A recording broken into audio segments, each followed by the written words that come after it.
Thanks for being here for the Android show. So today, the first thing we're going to go over is it's been out for a couple of weeks now, and there's not that much detail to it, but I'll tell you what you need to know right off the bat here. So there's an exploit for the Linux kernel that was made known a few weeks ago, maybe three at this point. It's called Dirty Pipe, and it gives you can see here. Researchers used it to fully root a Pixel 6 Pro and a Samsung Galaxy S22. And if you go here, you can see see them do that.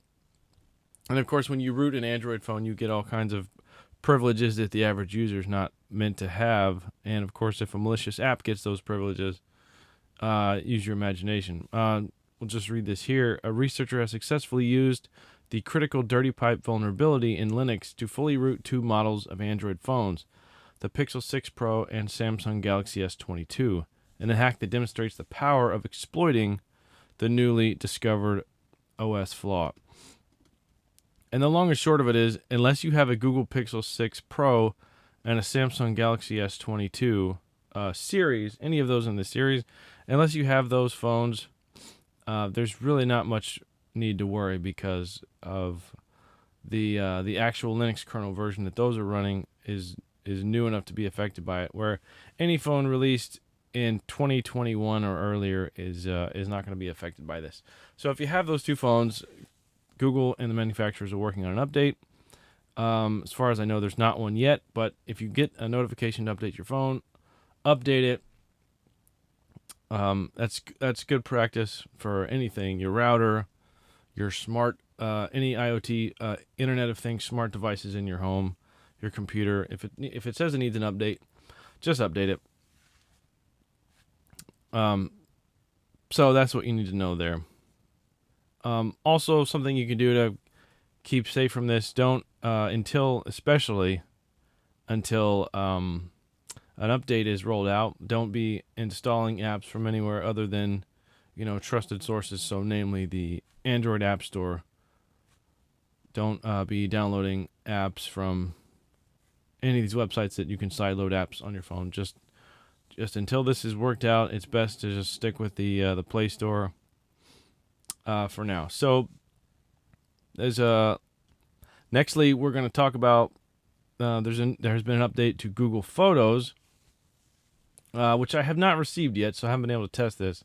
But it's going to make accessing photos on your phone a lot easier. So normally when you open up the, like for example, now when I open up the Google Photos app, which I use as the gallery before, it's a Pixel phone, so it's the default gallery.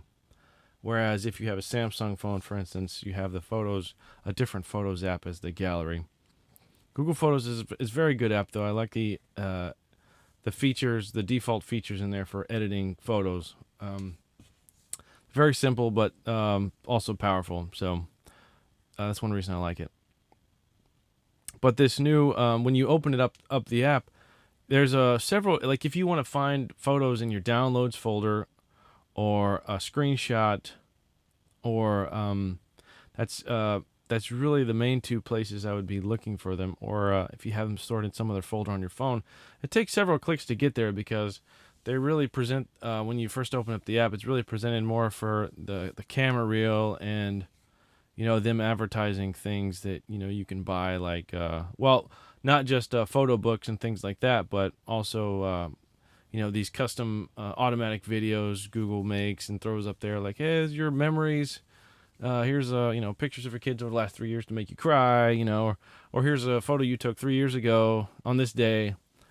So apparently this update will make it easier to go straight to folders on your phone and not have to dig so much for them, which is a little bit of a pain. You can see here there's the Google Photos app right up there at the top is a screenshots shortcut. And this is showing a card right at the top to access this other folder. Now, it may just be one card, and we'll read this here and it'll explain more. The new card might not be limited to screenshots only either. Google Photos could look at which folders were recently updated with new images and push these to the app's home screen. Though we haven't seen examples of this just yet, maybe Photos could even use this card to recommend any newly updated shared albums or other galleries that thinks you might want to look at using some machine learning. So I think what this is going to end up being probably is if you have recently downloaded a meme image or an image from a website or recently taken a screenshot, if you've done that recently, it'll pop up there as a quick card. I doubt there will be like you would expect in a normal Files app, neatly organized. Every time you open the Google Photos, screenshots, downloads, and then camera reel, edited photos from your editing app or whatever. I doubt it'll be like that. It's probably going to be just this one card, but we'll have to see. But that'll be good. I'm looking forward to that. So look for that on your Google Photos app in an update soon. Nextly, we have Google Maps. Google has been busy apparently this last year blocking 100 million abusive edits. So as we read here, the report on Maps reliability also includes measures Google took as businesses began to open back up in 2021 and people attempted to harm them with fake news reviews. Over 95 million reviews violating Google policies were dumped, and 60,000 of these were related in some way to issues surrounding COVID-19.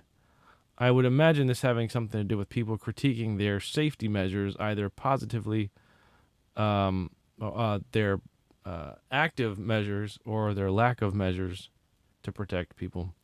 Normally, so machine learning also assisted the Google Maps team in taking down almost 200 million poor quality or policy violating photos. Took down 7 million fake profiles, and 630,000 of those removals were based on user reports. Additionally, Google says it has stopped 12 million attempts to impersonate a company, which is a good thing, and shut down 8 million fraudulent attempts to claim a company's profile. So people are trying to game this system a lot to, I don't know if it's just to harm their rivals, competing businesses, or some people just being nuts and trying to smear a business that they don't like the way they're handling things. But it looks like Google's actively. It says here that through machine learning, but there's also actually people reviewing these things. So apparently they've been busy. It makes me worried in the future. People working for these large tech companies deciding what is a valid review of a business and what is not. For example, you review, you give some place a bad review because we're 2 years after the pandemic, and you say this business is making their employees wear masks, even though nobody that comes in here has to wear a mask, and their employees are running around doing their job to the best of their ability, and they're hot and sweaty, and they're the only ones that have to wear one. So you could give them maybe a 3-star review, and your review could say, could mention that. Well, somebody that doesn't agree with you could review that and say, well, that's not a valid reason to critique them because they are for one reason or another they disagree with you, and so I could see this being abused by tech companies or individuals working for them. So I see where it's needed, especially people pretending to be different companies or smearing them with lies for no reason. So I don't know where the balance is there, but they are busy nonetheless. The last thing we have here is not really an Android thing, but it ends with an Android recommendation. So there's a Google Shopping list, I think they're calling it. It has just been had a facelift, and they've taken out a lot of features. Google has no shortage of ways to creating shopping lists where you need it headed out. From Keep to a web-based, and we're going to come back to Google Keep in a minute, to web-based shopping list tool that syncs with Assistant. The company recently gave the latter a total makeover providing a fresh coat of paint at the loss of many of the app's most valuable features. So one thing it did get was support for dark mode, which Google Keep has had. Also, Google Keep is a mobile app. This Google Shopping, which is a web-based thing. Who's using a web-based shopping app? There are umpteen thousand apps on your phone for this kind of thing, and who's using? Like, are you going to the mobile website for this? I don't understand why anyone's using this. Google has completely stripped much of the functionality out of this app. Checked items still move to the bottom of the list, but they don't auto-hide under a separate tab, which is something you get in Google Keep. We have a list of things here, and then you have a whole category, like you have 10 things you want to buy from this. You normally buy from the store, and you select 4 of them and say, I need these 4 things, and they show up on a section up here. Well, what Google Keep does is when you check off that item, it automatically moves it down here to the lower section. And what they're saying here is and I've confirmed this because I've tested it, it just moves it to the bottom of the list, and it's not completely different than Google Keep because it's just moving it to the bottom. It gets it out of your way, and it puts a line through it, and it's kind of faded out, so it's visually obvious what you're not checking or what you've already purchased. So or put in your basket or your buggy, depending. So it's not a big deal there. Yeah, while it's still easy to tell what item has or hasn't been completed, the old method completely grayed out the entry rather than relying on a simple line. Meanwhile, images of specific items like fruits or bread are gone, leaving the app with a very basic, visually uninteresting layout. Now, Google Keep doesn't have this thing where apparently you used to be able to stick photos, or maybe it was a default. It would just bring up a photo. If you typed in corn, it would bring up a photo of corn. I'm not sure. Google Keep doesn't have that, but I suppose that might be useful at a quick glance instead of having to read, but apparently that feature is gone as well.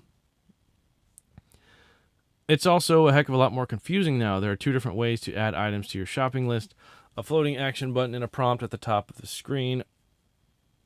They've also removed an autosave, so you have to manually save an item to avoid losing it. Okay, all that stuff is crazy.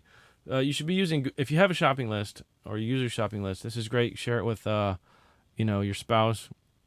Create a shopping list. Y'all can even be in different parts of the store. You can run off and get something and check something off, and it shows up on your husband or wife's list. It's very simple. There aren't any pictures, but it handles. It has dark mode. We've been using it for years, so that's my recommendation. There is Google Keep for shopping lists instead of this web-based shopping list that Google has made worse, apparently. Android app, use it, it's great. And then the giant tech overlord Google will know everything you purchase. They will know how often you eat Oreo cookies. So if that's important to you, don't use it. Thanks for watching. We'll catch up with you next time. Appreciate it. Bye.